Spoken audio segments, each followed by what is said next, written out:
അതെ, ഒരു മിനിറ്റ് നോക്കണേ. എന്തോയില്ലായി ഗവൺമെന്റ് ഞങ്ങൾ ഉണ്ടായിട്ടല്ലേ ഇവര് കയറി പോകുന്നത്. ഇനി ഞങ്ങള് കണ്ടോളാം. ഇതിനെക്കാട്ടി എന്തോ ഡീസന്റ് ആയിരുന്നു വിജയൻ. രാവിലെ പലരും അയച്ചു തന്നൊരു വീഡിയോ ആണ്. കണ്ടപ്പോൾ വലിയ വിഷമം തോന്നി. ഏതൊരു പാവപ്പെട്ട അമ്മ ഒരു ദുരിതാശ്വാസ ക്യാമ്പിൽ നിൽക്കുകയാണ്. ആ ക്യാമ്പിലെ പരിമിതികളെ പറ്റി പറയുന്നു. എന്തോത്തിനാണ് ഈ ഗവൺമെന്റ് എന്ന് ചോദിക്കുന്നു. ഏറ്റവും ഒടുവിലായി ഇതിനേക്കാൾ എത്രയോ ഡീസന്റ് ആണ് ആ വിജയൻ എന്ന് ചോദിച്ചിട്ട് പോകുന്നു. ഇത് കണ്ടപ്പോൾ തന്നെ ജില്ലയിൽ ഉത്തരവാദിത്തപ്പെട്ട ദുരിതാശ്വാസ പ്രവർത്തനങ്ങളുമായി നിൽക്കുന്ന ഉദ്യോഗസ്ഥന്മാരെ വിളിച്ച് വിവരം അറിയിച്ചു. ആറന്മുള MLA ശ്രീ അബിൻ വർഗീയെ ഫോൺ കിട്ടിയപ്പോൾ അദ്ദേഹത്തോട് സംസാരിച്ചു. അതിനുശേഷം എനിക്കിപ്പോൾ അബിൻ തന്നെയാണ് അതിന്റെ യാഥാർത്ഥ്യം അയച്ചു തന്നിരിക്കുന്നത്. അതുകൂടി നോക്കാം. അമ്മേ, രാവിലെ എന്തൊക്കെയോ പരാതി, അമ്മയ്ക്ക് എന്തൊക്കെയോ വിഷമമുണ്ടെന്ന് പറഞ്ഞല്ലോ, എന്തായിരുന്നു? എന്റെ പോലെ എനിക്കൊന്നും അറിയത്തില്ല. എന്റെ അടുത്ത് നിന്ന് വിജിലിമം പറഞ്ഞു ഇന്നതുപോലൊക്കെ പറയാൻ പറഞ്ഞു. ഞാൻ പറഞ്ഞു. അത്രയേ ഉള്ള കാര്യം, അല്ലാതെ ഒരു കാര്യവും ഇല്ല. എനിക്ക് ആ അമ്മയോട് പ്രത്യേകിച്ച് പരിഭവമൊന്നും തോന്നിയില്ല.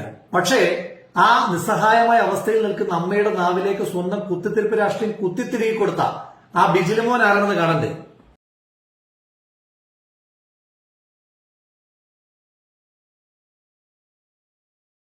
അമ്പട കേമ സഖാവ് ബിജിലി കുട്ട കോഴഞ്ചേരി ഏരിയ കമ്മിറ്റി അംഗമാണ് ഈ ബിജിലിമോൻ എന്ന് പറയുന്ന ചങ്ങാതി. എന്റെ പൊന്നു ബിജിലി, ആ പമ്പയാറ്റിലൂടെ കുത്തിയൊലിച്ചു വരുന്ന ചെളി വാരി തിന്നാൽ ഇതിനേക്കാൾ അന്തസ്സ് കാണും. ഒരു നാടിനെ ചേർത്ത് പിടിക്കുന്ന നാട്ടിലെ MLA അബിൻ വർക്കിയും കുറെ ഉദ്യോഗസ്ഥന്മാരും വിവിധ രാഷ്ട്രീയ പാർട്ടിയിൽപ്പെട്ട ആളുകളുമെല്ലാം ഒരേ മനസ്സോടുകൂടി പ്രവർത്തിക്കുമ്പോൾ അതിനിടയിലും ഈ വിഷവുമായി കയറാൻ ചില്ലറ ഉടുപ്പൊന്നും പോരെന്റെ പൊന്നു ചങ്ങാതി. നിങ്ങളെപ്പോലുള്ള ദുരന്തങ്ങളെയും ഈ മഴയും ഒരുപോലെ ഈ നാട് നേരിടും. ഈ ദുരന്തത്തിന് ഈ നാട് തിരിച്ചടി നൽകുക തന്നെ ചെയ്യും. സഖാവ് Bijili P Eesho, Kozhencherry area committee അംഗം CPMന്റെ ക്രിമികീടം സ്ഥിരം തരികിട പരിപാടി. ആ തരികിട നമ്പർ തുടർന്നു കൊണ്ടേയിരിക്കുന്നു സഖാക്കള്. കിട്ടിയ അടിയൊന്നും പോരാ. കേരളത്തില് നശിച്ച് നാറാണക്കല്ലെടുത്ത് അടിവേരറക്കം അറത്ത് വലിച്ച് വാരി ചവറ്റുകൊട്ടയിൽ കേരളത്തിന്റെ പൊതുസമൂഹം എറിഞ്ഞിട്ടും ഒരു മാറ്റവുമില്ല. ഒരു കാര്യം സഖാക്കളെ, ക്രിമികീടങ്ങൾ പ്ലീസ് കണ്ടിന്യൂ. നിങ്ങൾ നെവർ എവർ ഗീവ് അപ്പ്. നിങ്ങൾ വിട്ടുകൊടുക്കരുത്. നിങ്ങളിത് തുടർന്നു കൊണ്ടേയിരിക്കണം. നിങ്ങളിത് തുടരണം. കാരണം എന്നാലാണ് നിങ്ങളുടെ അസ്ഥിവാരം തോണ്ടി നിങ്ങളുടെ ചിത വല്ല ഭാരതപ്പുഴയിലോ വല്ല ചാലിയാറിലോ അല്ലെങ്കിൽ പെരിയാറിലോ ഒക്കെ ഒഴുക്കാൻ പറ്റുകയുള്ളൂ. അതുകൊണ്ട് നിങ്ങളിത് കണ്ടിന്യൂ ചെയ്തുകൊണ്ടിരിക്കണം. പിന്നെ സഖാക്കൾ ഒരു കാര്യം മനസ്സിലാക്കണം. ഈ പ്രായമായ വയോധികരായിട്ടുള്ള ഒരു നിലക്കും ഗതിയും പരഗതിയും ഇല്ലാത്ത പട്ടിണി പാവങ്ങളെ പിടിച്ച് ഇതിനെ ഇരയാക്കരുത്. നിങ്ങൾ അറ്റ്ലീസ്റ്റ് കുറച്ച് നല്ല ആരോഗ്യവും നല്ല താക്കത്തും നല്ല ഉശിരും ഒക്കെയുള്ള ആളുകളെ പിടിച്ചിട്ട് ഇത് ചെയ്യിപ്പിക്കുക. കാരണം ഇത്തരം പഞ്ചപാപങ്ങളോട് അവരെ കൊണ്ട് ഇങ്ങനെയൊക്കെ ചെയ്യിപ്പിച്ചു കഴിഞ്ഞാൽ അവരെന്താക്കും? അവരുടെ ഉള്ളിൽ അങ്ങനെ ഒരു ഇതുണ്ട്. കാരണം അവർ നിഷ്കളങ്കരാണ്. ആ പാവങ്ങൾ അത് പറയും. കാരണം ആ പാവങ്ങളോട് നിങ്ങളിത് പറഞ്ഞു പഠിപ്പിച്ച് ആ പാവങ്ങളെ കൊണ്ട് പറയിപ്പിക്കണമെന്ന് പറഞ്ഞാൽ നിങ്ങളൊന്ന് നോക്കൂ, ആ അമ്മയുടെ പ്രായം എത്രയാ? ആ അമ്മയൊക്കെ ഇങ്ങനെ വെറും രാഷ്ട്രീയ ചെറ്റത്തരത്തിന് വേണ്ടി ഞങ്ങൾക്ക് മനസ്സിലാകുന്നുണ്ട്. വിജയന്റെ തീട്ടം നക്കാൻ കിട്ടാത്തതിൻ്റെ വിഷമം നിങ്ങളെ വല്ലാതെ അലട്ടുന്നുണ്ട്. മറ്റേത് ക്ലിഫ് ഹൗസിൽ പോയി ക്യൂ നിന്നാൽ മതിയായിരുന്നു.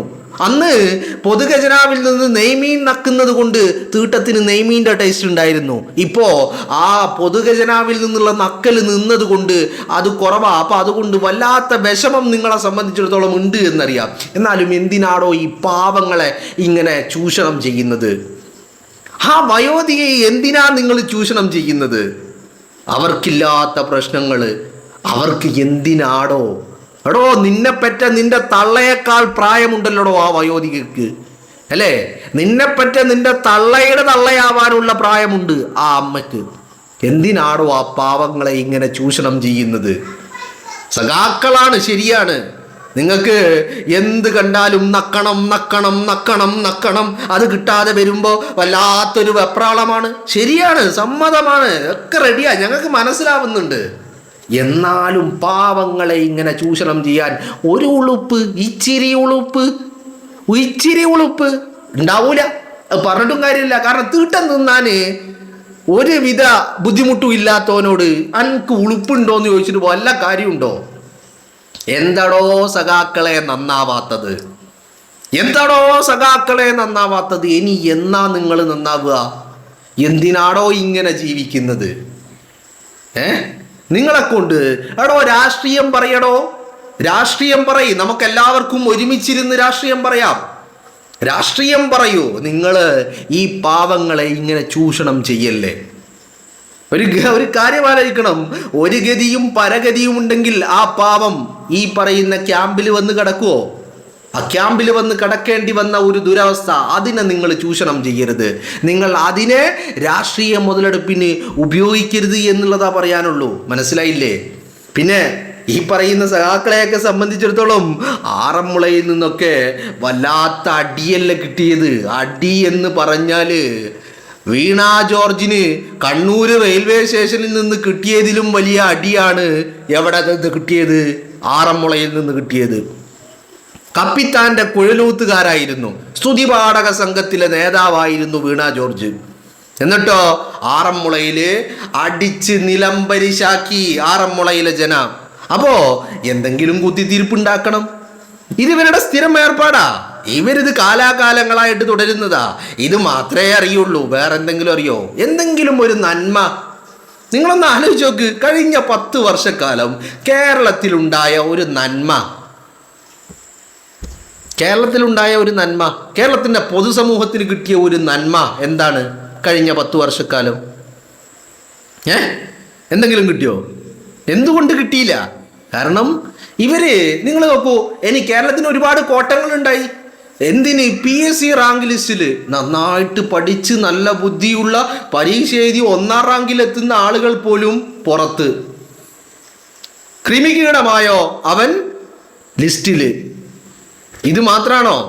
വീണയുടെ അക്കൗണ്ടിലേക്ക് നിരന്തരമായിട്ട് ഇഷ്ടംപോലെ ആവശ്യത്തിലധികം പണം വന്നുകൊണ്ടേയിരിക്കുന്നു വീണയുടെ അക്കൗണ്ടിലേക്ക്. വിവേക് മോൻ അങ്ങ് ദുബൈയിലും കാനഡയിലും ന്യൂയോർക്കിലും ബിസിനസ് സാമ്രാജ്യങ്ങൾ കെട്ടിപ്പടുത്തുകൊണ്ടേയിരിക്കുന്നു. എവിടുന്നാ? ക്യാപിറ്റൽ കേരളത്തിൽ നിന്ന് അങ്ങനെ പോയിക്കൊണ്ടേയിരിക്കുക. ആവശ്യത്തിലധികം മൂലധനം, ഇൻവെസ്റ്റ്മെന്റ് എത്ര വേണമെങ്കിലും വരും. കാരണം എന്താ? വിവേക് മോന്റെ ബിസിനസ് ആണല്ലോ. ആകെ ഈ കഴിഞ്ഞ 10 വർഷക്കാലത്തിൽ വികസിച്ച ഒരു കുടുംബം എന്ന് പറയുന്നത് ഇത് പിണറായി വിജയന്റെ കുടുംബം. മകളെ പിടിച്ച് 2ാമത് കെട്ടിച്ചു, മരുമോനെ മന്ത്രിയാക്കി, മകന് വിവേകിന് ബിസിനസ് ദുബൈയിൽ കൂടുതൽ ബ്രാഞ്ചുകൾ ഉണ്ടായി, കാനഡയിൽ വന്നു, ന്യൂയോർക്കിൽ പുതിയ പ്രോപ്പർട്ടി വാങ്ങി, കാനഡയിൽ പുതിയ പ്രോപ്പർട്ടി വാങ്ങി, നെതർലാൻഡ്സിൽ പുതിയ പ്രോപ്പർട്ടി വാങ്ങി. കൊച്ചുമകന്റെ ബർത്ത്ഡേ ആഘോഷിക്കാൻ ഖജനാവിൽ നിന്ന് പണമെടുത്തിട്ട് നെതർലാൻഡ്സിൽ പോയിട്ട് അവിടെ പോയിട്ട് ബർത്ത്ഡേ ആഘോഷിച്ചു. അങ്ങനെ എല്ലാം നടന്നു. കേരളത്തിലെ ഏത് സഖാവിനാ ഇത് സാധിച്ചിട്ടുള്ളത്? എന്നിട്ട് പോലെ ബാക്കിയുള്ളവർക്ക്. സഖാക്കളെ, നിങ്ങളെ വീട്ടിൽ കൊച്ചുമക്കളുണ്ടല്ലോ, ഇവരുടെ ബർത്ത്ഡേ ആഘോഷിക്കാൻ നിങ്ങൾ നെതർലാൻഡ്സിലേക്കാണോ പോകുന്നത്? അതും സ്വന്തം പോക്കറ്റിൽ നിന്ന് 1 രൂപ പോലും ചെലവില്ലാതെ ആണോ? അല്ലല്ലോ. നിങ്ങൾ നെതർലാൻഡ്സിൽ പോയി കൊച്ചുമക്കളുടെ പേരക്കുട്ടികളുടെ ഗ്രാൻഡ് സൺ അവരുടെയൊക്കെ ബർത്ത്ഡേ ആഘോഷിക്കണമെങ്കിൽ എന്ത് വേണം? നിങ്ങളുടെ പോക്കറ്റിൽ നിന്ന് പണം എടുക്കണം. ഇനി നിങ്ങളൊന്ന് ആലോചിച്ച് നോക്ക്. കഴിഞ്ഞ 10 വർഷക്കാലം പിണറായി വിജയനും കമലയും ജീവിച്ചത് പോക്കറ്റിൽ നിന്ന് ഒരു പാക്കറ്റ് ഉപ്പ് പൊടി വാങ്ങാൻ പോലും 1 ഉറുപ്പ്യ പോക്കറ്റിൽ നിന്ന് എടുക്കേണ്ടി വന്നിട്ടില്ല. എല്ലാം ഖജനാവിൽ നിന്ന്. അമേരിക്കയിൽ പോയി ചികിത്സിച്ചതോ ഖജനാവിൽ നിന്ന്. എല്ലാം ഖജനാവിൽ നിന്ന്. നെയ്മീൻ തിന്നതോ അതും ഖജനാവിൽ നിന്ന്. അങ്ങനെ എല്ലാം ഖജനാവിൽ നിന്ന്. എന്തിന്? കൊച്ചുമോന്റെ ബർത്ത്ഡേ പോലും ആഘോഷിച്ചത് ഖജനാവിൽ നിന്നുള്ള പണമെടുത്ത് പോയിട്ട്. എന്നിട്ടും ഈ പാവങ്ങളെ, സാധുക്കളെ, വന്യവയോധികരെ ചൂഷണം ചെയ്യാൻ നിങ്ങൾക്ക് ഉളുപ്പില്ലടോ. നക്കാവുന്നത് മാക്സിമം നക്കിയില്ലേ? ഇനിയും ഈ പാവങ്ങളെ എന്തിനാ ഇങ്ങനെ ചൂഷണം ചെയ്യുന്നത്? ഉളുപ്പെന്ന് പറയുന്നത് അല്പമെങ്കിലും ബാക്കിയുണ്ടോ? കുഴപ്പമില്ല സഖാക്കളെ, പ്ലീസ് കണ്ടിന്യൂ. ഇങ്ങനെ തന്നെ തുടരണം. എന്നിട്ട് എന്ത് സംഭവിക്കണം? ഒന്നും സംഭവിക്കാനില്ല. അത് സംഭവിക്കാൻ പോകുന്നത് ബംഗാളിൽ സംഭവിച്ചത് നിങ്ങളുടെ ആഫീസുകളൊക്കെ ഇനി മാരാർജി ഭവനാവും. AKG സെന്ററൊക്കെ ഇനി വെറും ഓർമ്മ മാത്രമാകും. അത് മാരാർജി ഭവനുകളായി കൺവേർട്ട് ചെയ്യപ്പെടും. ഓൾറെഡി കൺവേർഷൻ ഇൻ പ്രോഗ്രസ് ആണല്ലോ, അല്ലേ? ശ്രീ എന്ന് പറയുന്ന RSSന്റെ ആചാര്യനിലൂടെ പിണറായി വിജയൻ അത് കഴിഞ്ഞ 10 വർഷമായി നടത്തിക്കൊണ്ടിരിക്കുകയായിരുന്നു. ഇച്ചിരിയെങ്കിലും ഉളുപ്പ്. എടോ, നിങ്ങളൊരു കാര്യം മനസ്സിലാക്കേണ്ടത്, സഖാക്കളെ സംബന്ധിച്ചിടത്തോളം ഇപ്പോൾ വല്ലാത്തൊരു ബുദ്ധിമുട്ടാണ്. കാരണം എന്താ, കഴിഞ്ഞ പിണറായി വിജയൻ മുഖ്യമന്ത്രി കസേരയിൽ ഇരിക്കുമ്പോൾ പിണറായി വിജയന് തോന്നുമ്പോഴായിരുന്നു വാർത്താ സമ്മേളനം. ഇപ്പം സതീശനാണെങ്കിലോ, സതീശൻ എല്ലാ ആഴ്ചയിലും ബുധനാഴ്ച വാർത്താ സമ്മേളനം. ഇപ്പം എന്ത് നുണ പറഞ്ഞാലും ബുധനാഴ്ച വരെ ആയുസുള്ളൂ. അങ്ങനെ ഒരു സംഭവം മുമ്പ് ഉണ്ടായിട്ടില്ല.